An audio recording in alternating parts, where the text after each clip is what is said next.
Hello दोस्तों, मैं अमूल जायसवाल आप सबका स्वागत करता हूं मेरे channel SQL academy beginner to advance में। मेरे इस चैनल का मोटो है लर्न एंड ग्रो, सीखो और बढ़ो।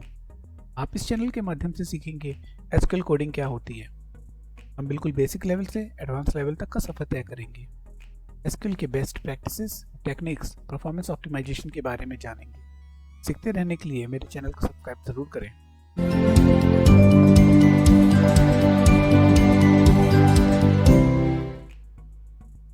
SSMS SQL server management studio का इंस्टॉलेशन तो हमने कर लिया, बट उसके बाद डेटा कैसे इंजेस्ट करते हैं आज हम ये सीखेंगे।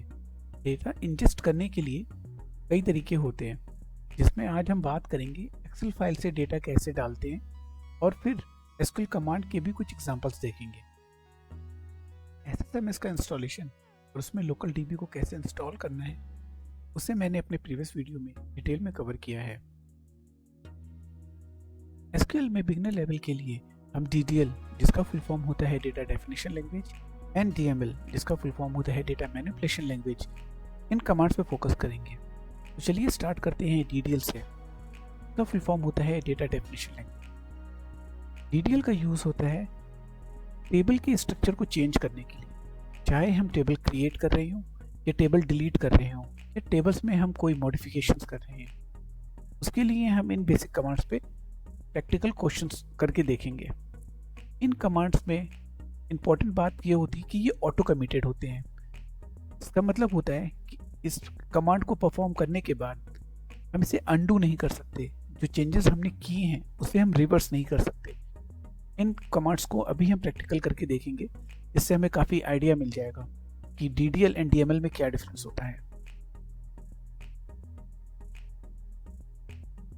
एसक्यूएल कमांड्स को रन करने से पहले हम एक्सेल फाइल से डेटा कैसे इंपोर्ट करके टेबल में स्टोर करा सकते हैं, पहले वो देख लेते हैं। इससे हमारे पास एक डेटा सेट ऑलरेडी अवेलेबल होगा और अपनी क्वेरीज को एग्जीक्यूट करके हम देख पाएंगे कि मेरे डेटा पे क्या इफेक्ट आता है, क्या चेंजेस आते हैं जब मैं क्वेरीज एग्जीक्यूट करता हूँ। एक्सेल फाइल से डेटा टेबल में स्टोर कराने का बहुत ही सिंपल स्टेप है। हमें अपने सबसे पहले डेटाबेस, जो यहाँ पर एक black box tabular cylindrical form में आ रहा है, ये मेरा डेटाबेस है। इस विंडो को, जिसे हम ऑब्जेक्ट एक्सप्लोरर पेन कहते हैं, यहाँ पर मेरे पास सर्वर नेम आ रहा है। इसके अंदर मल्टीपल डेटाबेसेस हो सकते हैं, क्योंकि हमने ये सैंपल के लिए बनाया हुआ है।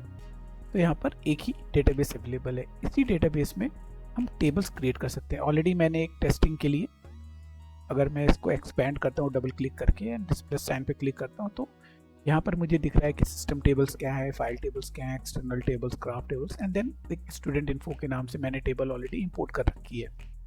अब मैं एक और टेबल लेकर आता हूँ, यहाँ पे क्रिएट करता हूँ एक्सेल फाइल के थ्रू। तो हमें उसके लिए स्टेप फॉलो करना है। इस MSI डेटाबेस पे राइट क्लिक करेंगे, टास्क पे जाकर इंपोर्ट डेटा पे क्लिक करेंगे। अगर डेटा मुझे एक्सपोर्ट करना है, उसके लिए मैं आगे वीडियो बना दूंगा कि हम अपने टेबलर फॉर्मेट में जो भी डेटा मेरा टेबल्स में स्टोर है और जो सिलेक्टेड डेटा मुझे लेकर आना है कैसे करते हैं, वो भी हम आगे कवर करेंगे। तो इंपोर्ट डेटा पे हम क्लिक करेंगे। एक विंडो पॉपअप होकर आएगी, जो कि होगी SQL server import and export wizard.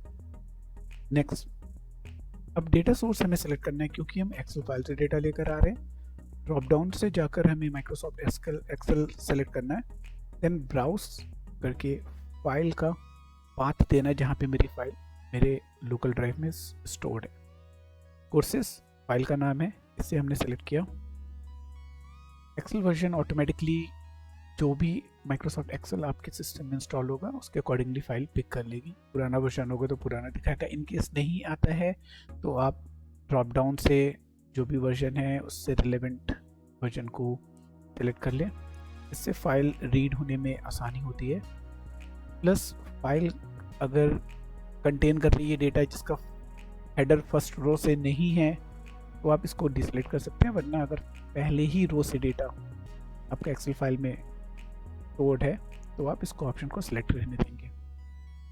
Next click करने पे हमें यहाँ पे चूज़ करना होता है डेस्टिनेशन, क्योंकि हम एसक्यूएल सर्वर के डेटाबेस में टेबल क्रिएट करेंगे और उसमें डेटा स्टोर करा रहे हैं इस एक्सेल फाइल के थ्रू।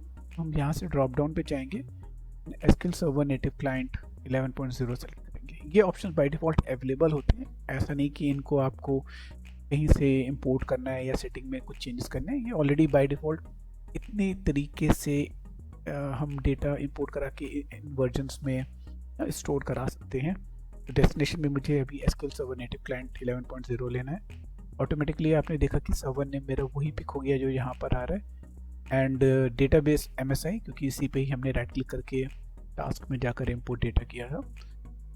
मैं चाहूँ तो यहाँ पे एक नया डेटाबेस भी क्रिएट कर सकता हूँ। आप चाहें तो ऐसा भी कर सकते हैं कि नया डेटाबेस क्रिएट कर लें। ऑलरेडी जो डेटाबेस क्रिएटेड है उसमें मैं नहीं डालना चाहता डेटा, तो मैं नया क्रिएट कर सकता हूँ। वरना अगर ऑलरेडी मल्टीपल डेटाबेसेस हैं उसमें भी मैं स्टोर कराना चाहता हूँ, मैं ड्रॉप डाउन से वो डेटाबेस सेलेक्ट कर सकता हूँ।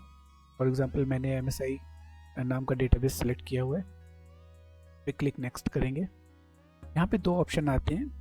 फर्स्ट है कॉपी डेटा फ्रॉम वन और मोर टेबल्स ऑफ व्यूज। इसको हम आगे देखेंगे कि इसमें कैसे हम डेटा इंपोर्ट कर रहे हैं। पर नेक्स्ट जो ऑप्शन अवेलेबल है वो write a query to specify the data to transfer. ये तब हम यूज़ करते हैं जब ऑलरेडी हम दूसरे एसक्यूएल सर्वर या डेटाबेस टेबल से डेटा लेकर आना चाहते हैं। तो एसक्यूएल कोड लिखकर हम डेटा लेकर कैसे आ सकते हैं। जब मैं इसको सेलेक्ट करके नेक्स्ट करता हूँ तो आप देखेंगे ये एसक्यूएल कोड लिखने के लिए बोल रहा है, जो कि हम अभी नहीं कर रहे। सो स्टेप बैक करेंगे। एक्सेल के थ्रू डेटा लेकर आना है तो पहले ऑप्शन को सेलेक्ट करेंगे। नेक्स्ट, यहाँ पर हम देख पा रहे हैं सोर्स क्या है मेरा, यहाँ पर फाइल है कोर्सेस। डेस्टिनेशन जो टेबल है आपकी देखेंगे dbu.courses के नाम से। एडिट मैपिंग्स पे हम क्लिक करके देख सकते हैं कि मेरे पास सोर्स से आने वाले कितने कॉलम्स हैं। डेस्टिनेशन में भी वही कॉलम्स मेरे जाकर स्टोर होंगे, प्लस उनके डेटा टाइप के ऊपर माइक्रोसॉफ्ट डॉक्यूमेंटेशन में आपको काफ़ी इन्फॉर्मेशन मिल जाएगी कि कितने तरह के डेटा टाइप्स होते हैं, उनका क्या सिग्निफिकेंस होता है, वो किस तरीके का डेटा स्टोर कर सकते हैं। वो लिंक मैं डिस्क्रिप्शन में डाल दूंगा जहाँ से आप इन डेटा टाइप्स के ऊपर डिटेल में पढ़ सकते हैं। प्लस यहाँ पे हम देख पा रहे हैं कि एक सेल में, इस कॉलम के एक सेल में कितना डेटा स्टोर हो सकता है, इसकी क्या लेंथ होनी चाहिए, ये उसका साइज़ है। नलेबल यहाँ पे बताता है कि क्या मैं उस कॉलम में डेटा ब्लैंक रख सकता हूँ, नल रख सकता हूँ, या उसमें मुझे डेटा स्टोर करना मैंडेटरी। अगर मैं इसे डीसेलेक्ट कर देता हूँ तो मैं उस सेल में ब्लैंक वैल्यू स्टोर नहीं करा सकता। सिक्वल के लिए ब्लैंक और नल दोनों अलग तरीके से उसको रीड करता है। ब्लैंक के लिए भी वो स्पेस काउंट करता है, एंड नल के लिए से वो एज इट इज़ एम्प्टी ही रहने देगा। तो हम इसे क्लिक करेंगे ओके, देन नेक्स्ट, और यहाँ पर मैं रन इमीडिएटली सेलेक्टेड रहने दूंगा, नेक्स्ट क्लिक करूंगा। सो यहाँ पे मुझे डिटेल दिख जाएगी कि मेरी एक्सेल फाइल का लोकेशन क्या है एंड डेस्टिनेशन जिस सर्वर पे मैं स्टोर करा रहा हूँ, एंड क्लिक ऑन फिनिश।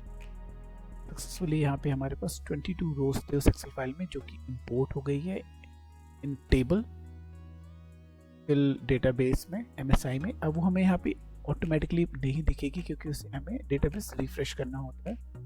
तो हम MSI डेटाबेस पे राइट क्लिक करके रिफ्रेश पे क्लिक करेंगे, एंड देन जब टेबल पे डबल क्लिक करेंगे तो मुझे यहाँ पे दिखेगा कोर्सेस, राइट। और यहाँ पे आप देख रहे हैं कि वो $साइन आ रहा है। तो मैं इसको यहाँ पे टेबल को भी राइट क्लिक करके रीनेम कर सकता हूँ, और उसमें से अगर ये $साइन से हटाना हो तो ऐसे सेलेक्ट करके डिलीट कर सकता हूँ, और एंटर करने पे वो सही हो जाएगा। तो आप इधर भी एडिट कर सकते हैं। अब यहाँ से भी टेबल नेम चेंज कर सकते हैं, जब आप इंपोर्ट कर रहे हैं तो भी आप चेंज कर सकते हैं। तो इसका ऐसा कोई इफेक्ट नहीं होता। टेबल नेम हम अपने डेटा के से रिलेवेंस नाम यहाँ रखते हैं कि वो टेबल किस तरीके का डेटा स्टोर कर रही है। अभी हमने देखा कि हम एक्सेल फाइल से डेटा कैसे इंपोर्ट करके टेबल फॉर्मेट पे एज अ टेबल डेटाबेस में स्टोर कर सकते हैं। अब अगर मुझे एक टेबल कमांड के थ्रू क्रिएट करनी है और उसमें डेटा स्टोर कराना है, चलिए उसे भी प्रैक्टिकल करके देखते हैं। सबसे पहले टेबल क्रिएट करने के लिए, जैसा हमने थोड़ी देर पहले देखा था कि DDL डेटा डेफिनेशन लैंग्वेज का हम यूज़ करेंगे, वो मेरे पास है क्रिएट, से हम एक टेबल क्रिएट कर सकते हैं। प्लस इसके बाद हम देखेंगे कि हम कैसे उसमें ऑल्टर कर सकते हैं, टेबल में कैसे मॉडिफिकेशंस कर सकते हैं। उस टेबल को ड्रॉप करके देखेंगे एंड ये देखेंगे कि हम ट्रंकेट करते हैं तो क्या उसका इफेक्ट आता है। बहुत बार इंटरव्यू में ऐसे क्वेश्चन पूछे जाते हैं कि ट्रंकेट एंड ड्रॉप में क्या डिफरेंस है एंड डिलीट एंड ट्रंकेट में क्या डिफरेंस है। मैं अगले वीडियो में टॉप 5 क्वेश्चंस जो बहुत ही बिगिनर लेवल पे इंटरव्यूज़ में पूछे जाते हैं उन्हें कवर करूँगा, तो उसमें आपको आइडिया मिल जाएगा कि कमांड्स को यूज़ करने पे तो क्या इफेक्ट होता है टेबल पे, क्या चेंजेस होते हैं। अभी हम बहुत ही बेसिक एग्जांपल के साथ इसे टेस्ट करते हैं। तो यहाँ पर हम एक टेबल क्रिएट करेंगे। इसके लिए हमें कमांड लिखनी है क्रिएट स्पेस टेबल नेम।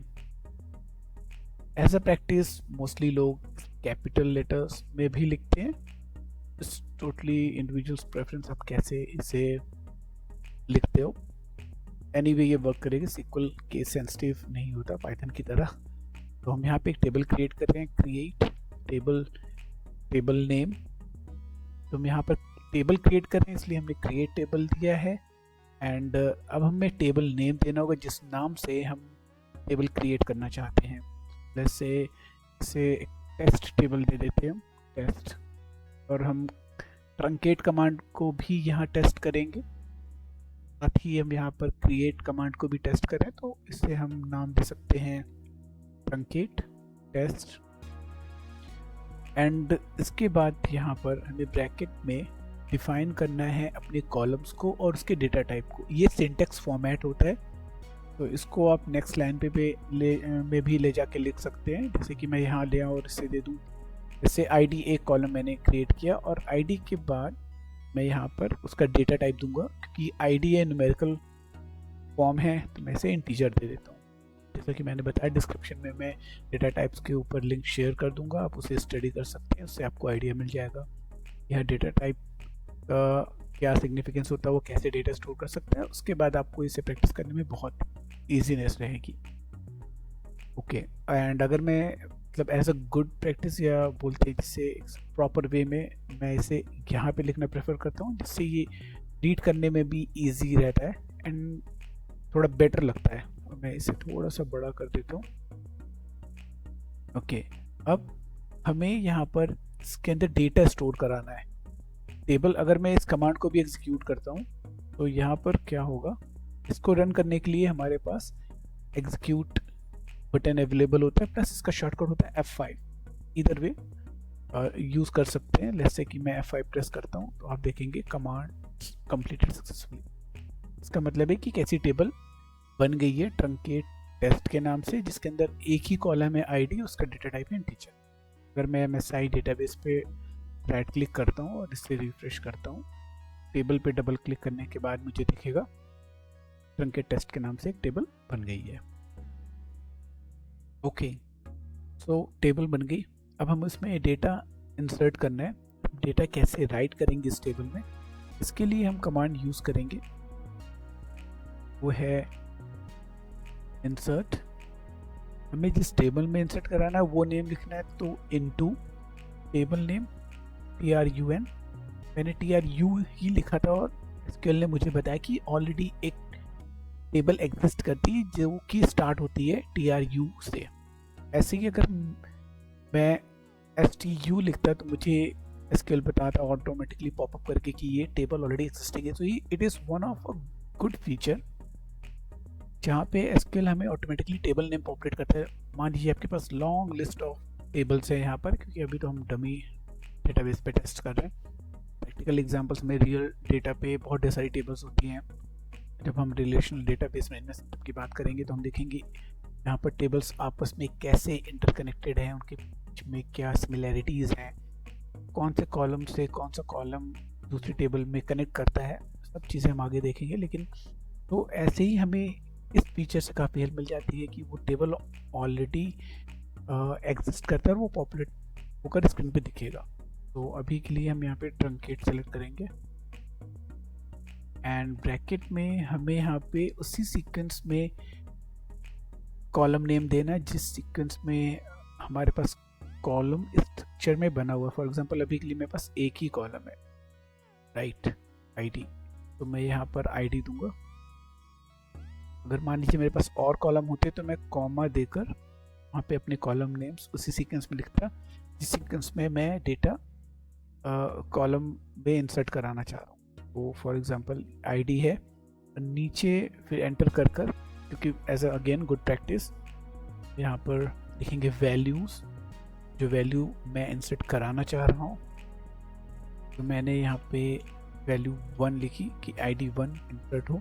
तो मुझे इस कमांड को पूरा एक साथ सेलेक्ट करना है एंड एग्जीक्यूट करना है। मैं क्रिएट टेबल को साथ में एग्जीक्यूट नहीं कर सकता, करूँगा तो एरर आएगा क्योंकि ऑलरेडी टेबल क्रिएटेड है। लेट्स से कि अगर मैं बाय मिस्टेक इस कमांड को दोबारा एग्जीक्यूट कर देता हूँ तो मुझे एरर बताएगा मैसेज बॉक्स में नीचे विंडो पे कि there is already an object name truncate test in the database. तो इससे आपका डुप्लिसिटी ऑफ टेबल एलिमिनेट हो जाती है, मतलब कोई पॉसिबिलिटी नहीं कि आप सेम टेबल नेम फिर से क्रिएट कर सकते हो जो ऑलरेडी एग्जिस्टिंग है। तो अगर इसे आप इस द बेस्ट प्रैक्टिस, जब आपने कमांड एग्जीक्यूट कर दी है बाय मिस्टेक दोबारा ना हो टाइम बचाने के लिए, आप इसे इधर डिलीट कर सकते हो या इसे आप डिसेबल कर सकते हो बाय, इसमें बोलते हैं कमेंट करना। कमेंट करने के लिए फॉर एग्जांपल मुझे किसी नए पर्सन को बताना है कि इस कमांड से क्या होता है, तो मैं कमेंट करने के लिए एक ऐसा टेक्स्ट मैसेज चाहता हूँ कि लिखा हुआ है कि इस कमांड में क्या होता है। तो मैं यहाँ पे 2 बार डैश दूंगा, राइट, हाइफन, एंड देन यहाँ पे लिख सकता हूँ दिस कमांड क्रिएट्स टेबल। और अगर मैं इसी डबल हाइफन को स्टार्टिंग में लगा देता हूँ तो मेरी जो कमांड थी वो ऑटोमेटिकली ऐसा कमेंट में कन्वर्ट हो जाती है। तो अब ये कमांड नहीं रहेगी, अगर मैं इसे एग्जीक्यूट करूँगा तो ये एग्जीक्यूट नहीं होगी।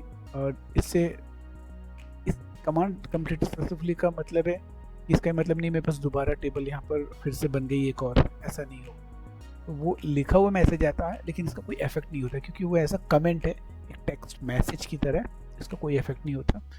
और इसका और अगर आपको बहुत ही प्रोफेशनली कोट करके लिखना है कि हाँ थोड़ा रीड करने में इजी रहे, तो इसको हम दूसरे तरीके से भी कर सकते हैं। फॉर एग्जांपल यहाँ पर मैं 2// के बीच में स्टार लगाऊंगा एंड देन मैं यहाँ पे कमांड जो भी टेक्स्ट मैसेज है वो लिख सकता हूँ, this command creates table. And इससे मुझे आइडिया हो जाएगा, पढ़ने वाले को आइडिया हो जाएगा कि अच्छा इस कमांड से ये होता है। एंड देन नेक्स्ट लाइन पे मैं यहाँ पे लिख सकता हूँ this command is inserting data into the table. Okay, और मैं चाहता हूँ कि ये कमांड मेरी फिर से एग्जीक्यूट ना हो, कोई एरर मैसेज ना आए बाय मिस्टेक अगर मैं एग्जीक्यूट क्लिक करने जाता हूँ। इस कैनवस पे जितने भी कमांड्स लिखी होंगी अगर मैं एग्जीक्यूट क्लिक करता हूँ तो वो सारे कमांड्स को एग्जीक्यूट करेगा। अगर मैं चाहता हूँ सिर्फ मेरा कमांड 2 जो कि इंसर्ट वो एग्जीक्यूट हो तो मैं ये इंसर्ट तक सेलेक्ट करूँगा, लास्ट लाइन की लास्ट एंड में बिल्कुल जाकर, एंड जब मैं F5 एग्जीक्यूट क्लिक करूँगा तो सिर्फ यही कमांड एग्जीक्यूट होगी। नाउ यू सी कि 1 रो अफेक्टेड, इसका मतलब है कि एक वैल्यू इंसर्ट हो गई है। और तो these are the best practices आप कर सकते हैं एज अ बिगनर, जो कि इन लॉन्गर रन बहुत ही बेनिफिशियल होती है। एज अ प्रोफेशनल आप जब अपने कोड लिखते हैं, डॉक्यूमेंटेशन करते हैं तो इट हेल्प्स अदर पीपल, उनको बहुत ही ईजली अंडरस्टैंड हो पाता है कि अच्छा इस कमांड में ये हो रहा है और यहाँ पे ये हो रहा है, इन दोनों के बीच में क्या डिफरेंस है। तो कमेंटिंग एंड ये जो मैसेजेस बहुत हेल्प करते हैं इन अ प्रोफेशनल वर्ल्ड। तो एज अ गुड प्रैक्टिस आप इनको बिल्कुल बिगनर लेवल से स्टार्ट कर सकते हैं। तो अभी हमने देखा कि एक वैल्यू यहाँ पर इंसर्ट हो गई है। ओके, तो अब हम ये चेक कर लेते हैं कि वैल्यू जो इंसर्ट हो गई है वो किस फॉर्म में हमें दिख रही है टेबल में। तो यहाँ पर हम सबसे पहले कमांड लिखेंगे। अब मुझे टेबल को रीड करना है, तो रीड करने के लिए यहाँ पे कमांड होता है सेलेक्ट। मैं चाहता हूँ कि मैं जो कुछ भी है उस टेबल में सारा रीड करूं, तो उसके लिए हम स्टार यूज़ करते हैं। एंड फ्रॉम टेबल नेम मेरा था ट्रंकेट, ऑटोमेटिकली पॉपुलेट होकर आएगा। एंड जब मैं इसे पूरा सेलेक्ट करूंगा, अगेन मुझे सिर्फ यही कमांड रन करनी है, इसलिए मैं इसे लास्ट ऑफ जो कैरेक्टर है लाइन का, उससे लेकर जहाँ तक मैं एग्जीक्यूट करना चाहता हूँ जिस कमांड तक, उससे पूरा सेलेक्ट करना है। एंड देन F5 या एग्जीक्यूट पे क्लिक करना है। अगर मैं चाहता कि मैं सिर्फ, मान लीजिए कि इसमें एक ही कॉलम है, मैं सारे कॉलम्स में सिलेक्टेड कॉलम रीड करना चाहता हूँ, तो मैं यहाँ पे कॉलम नेम्स को कॉमा से सेपरेट करते हुए लिख सकता था कि ये है, एंड देन लेट्स से कि अदर कॉलम होता नेम, अभी तो वो नहीं है यहाँ पे। ऐसे करके मैं कॉमा सेपरेट करके मल्टीपल कॉलम लिख सकता हूँ। मान के चलिए मेरे पास 10 कॉलम है, मुझे 3 ही कॉलम चाहिए, तो मैं कॉलम नेम्स को यहाँ पे लिख के टेबल से रीड कर सकता हूँ, इंस्टेड ऑफ मैं स्टार लगाकर 10 कॉलम देखूँ और अपने डेटा को रीड करूँ, जो कि थोड़ा सा कंफ्यूजिंग हो जाता है, या मेटा इन्फॉर्मेशन है मेरे लिए रिक्वायर्ड नहीं, पर मैं देख रहा हूँ। तो विद द टाइम आप ऐसे प्रैक्टिसेस जब फॉलो करते हैं तो अपनी रिक्वायरमेंट के अकॉर्डिंगली अपने कोड्स को मॉडिफाई करते हैं। मैंने यहाँ पे जब इसे सेलेक्ट करके एग्जीक्यूट किया, मैंने देखा आईडी कॉलम में एक वैल्यू आ रही है, राइट। तो हमने एक वैल्यू इसमें इंजेस्ट कर दी, राइट कर दी टेबल में। ओके, अगर अब मैं चाहूँ कि मैं मल्टीपल वैल्यूज इंसर्ट करना चाहता हूँ, तो हमें यहाँ पे इस चीज़ का ध्यान रखना है कि इस कोडिंग में, इस कमांड पे हमें वैल्यूज़ के साथ, जब हम यहाँ पे जैसे कॉमा सेपरेट यूज़ करते हैं, एक अलग वैल्यू डिफाइन करता हूँ, फिर मैं कॉमा देकर 3, तो इसका मतलब ये नहीं कि मैं मल्टीपल वैल्यूज़ के ना वन गो में इंसर्ट कर दूंगा इस टेबल में। अगर मैं ऐसा करता हूँ तो ये एरर देता है कि there are fewer columns in insert statement then values specified in the value clause. का मतलब है कि एक ही कॉलम है, पर यहाँ पे मैंने 3 वैल्यूज दी है, क्योंकि एसक्यूएल के लिए आफ्टर कॉमा जो वैल्यू है वो रेफर कर रहा है एक नए कॉलम को, एक नेक्स्ट कॉलम को, जो कि यहाँ पे एग्जिस्ट करेगा। जब मैं अगर दूसरी टेबल देखता हूँ जहाँ पर मेरे पास एक ये कॉलम है, हो सकता है, और एक अनदर कॉलम हो सकता है, राइट। तो जो अगर मेरे पास मल्टीपल कॉलम्स हैं, कॉमा के बाद जो भी वैल्यू होगी वो उस कॉलम को रेफर करेगी in sequence, like 1 is referring to ID, 2 is referring to column ABC and 3 is referring to DF। जैसे कि कॉलम है नहीं, सिर्फ एक ही कॉलम है, इसलिए ये मुझे ऐसा एरर दे रहा है कि वैल्यूज तो मैं ज़्यादा इंसर्ट करने की कोशिश कर रहा हूँ, बट मेरे पास कॉलम्स ही नहीं है। तो मुझे इसके लिए क्या करना है, एक कॉलम है, अगर मैं मल्टीपल वैल्यूज़ को इंसर्ट कराना चाहता हूँ तो मैं इसको इस तरीके से कर सकता हूँ कि मैंने जब ब्रैकेट क्लोज किया, मैंने एसक्यूएल को बताया कि इस कॉलम के लिए एक ही वैल्यू स्टोर होगी, फिर मैंने कॉमा दिया, एंटर किया, यहाँ पे फिर से ब्रैकेट ओपन किया, और जो सबसे पहले वैल्यू लिखी वो मेरे किसको रेफर कर रही है, इस कॉलम को। अगर मैंने यहाँ पर कॉमा देने के बाद फिर कोई वैल्यू लिख दी, तो वो सीक्वेंस क्या हो जाएगा कि ये आफ्टर कॉमा जो दूसरी वैल्यू है वो रेफर करी दूसरे कॉलम को, एज कि यहाँ पे कॉलम अवेलेबल नहीं है, इसलिए एरर आएगा। अगर होती तो ये वैल्यू उस कॉलम में स्टोर हो जाती। और अगेन हमें इस चीज़ का ध्यान रखना है कि अगर मेरा कॉलम का डेटा टाइप वैर कैर है या कैरेक्टर है, जिसमें सिर्फ मैं कैरेक्टर वैल्यूज़ या अल्फ़ाबेट्स ही स्टोर कर सकता हूँ, तो न्यूमेरिकल वैल्यूज स्टोर नहीं होंगी, तो भी मुझे डेटा टाइप का एरर आएगा।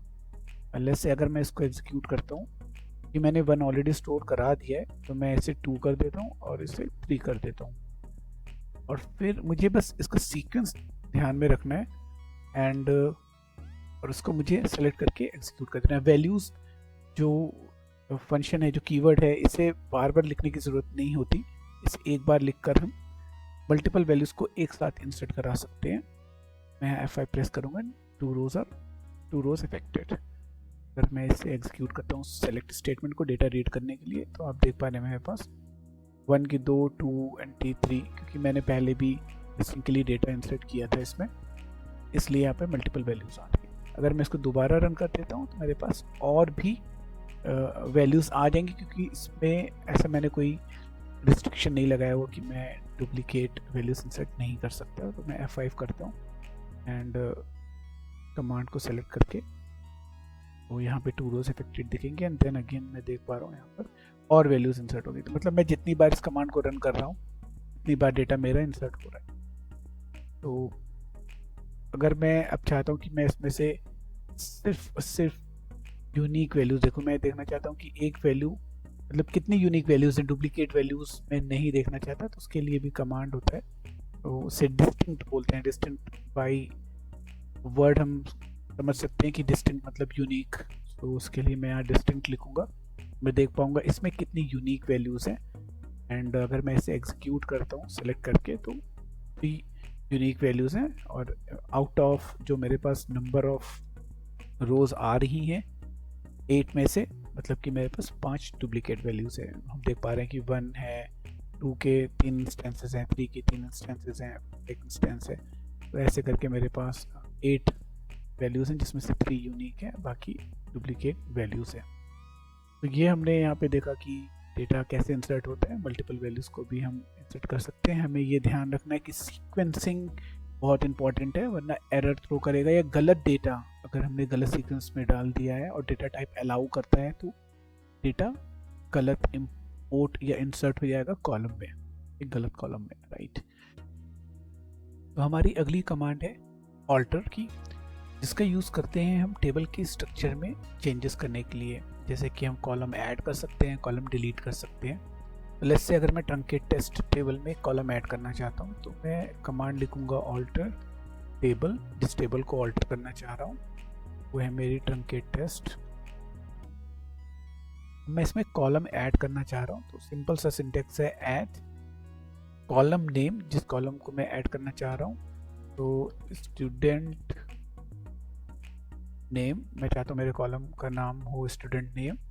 अब यहाँ पे मुझे डेटा टाइप डिफाइन करना है कि उसमें मैं कैसा डेटा स्टोर करना चाहता हूँ, स्ट्रिंग, अल्फ़ाबेट वाले वैल्यूज़ या न्यूमेरिकल या डेसिमल वाले। तो मैं यहाँ पे वैरचर सेलेक्ट कर रहा हूँ, जिसमें मैं नाम के साथ अगर नंबर्स भी लिखे होते हैं तो वो अलाउ करता है स्टोर करने के लिए। प्लस मैं यहाँ पे चाहता हूँ कि मैं उसकी लेंथ डिफाइन कर दूँ कि इससे ज़्यादा बड़ा नाम इसमें स्टोर नहीं करता, तो मैं 100 लिमिट कर देता हूँ टेस्टिंग के लिए। अब इस चीज़ का हमें ध्यान देना है कि जब हमने टेबल क्रिएट की थी तो हमने आईडी कॉलम को डिफाइन किया था इंटीजर, जिसमें न्यूमेरिकल वैल्यू स्टोर होती थी, पर हमने यहाँ पर नल नॉट नल का कॉन्सेप्ट नहीं डिफाइन किया। अगर मैं इसको नल लिख देता तो इसमें मैं नल वैल्यूज स्टोर करा सकता था। अगर नहीं डिफाइन करता हूँ तो बाय डिफ़ॉल्ट एसक्यूएल इसे अलाउ करता है नल वैल्यूज स्टोर कराने के लिए। अगर मैं यहाँ नॉट नल लिख देता तो मैं इस आईडी कॉलम में नल वैल्यूज स्टोर नहीं करा सकता। मतलब कि अगर मैं अब जैसे स्टूडेंट नेम कॉलम क्रिएट कर रहा हूँ, स्टूडेंट नेम में नेम स्टोर करा दूँ और उसके रिस्पेक्टिव मैं चाहूँ कि आईडी ब्लैंक रहे, तो ऐसा नहीं होगा, वो एसक्यूएल अलाउ नहीं करेगा। तो इस चीज़ का हमें ध्यान रखना है जब हम कॉलम ऐड कर रहे हैं या टेबल क्रिएट कर रहे हैं, तभी हमें ये चीज़ तो हम स्कीमा बोलते हैं कि मेरा टेबल का स्ट्रक्चर है उसे डिफाइन कर देना है अच्छे तरीके से कि इस कॉलम में वैल्यूज़ आईडी अलाउड नल करेगा या नहीं करेगा। तो फॉर एग्जांपल मैं यहाँ पे जैसे कि को नहीं करता और तो ये इसको नल अलाउ करेगा क्रिएट करने पे, हो मैं वही कमांड सेलेक्ट करूँगा जो मुझे एग्जीक्यूट करनी है ताकि अदर कमांड्स एग्जीक्यूट ना हो। अब यहाँ पर मेरे को देखने को मिल रहा है कि स्टूडेंट नेम ऐड हो गया है।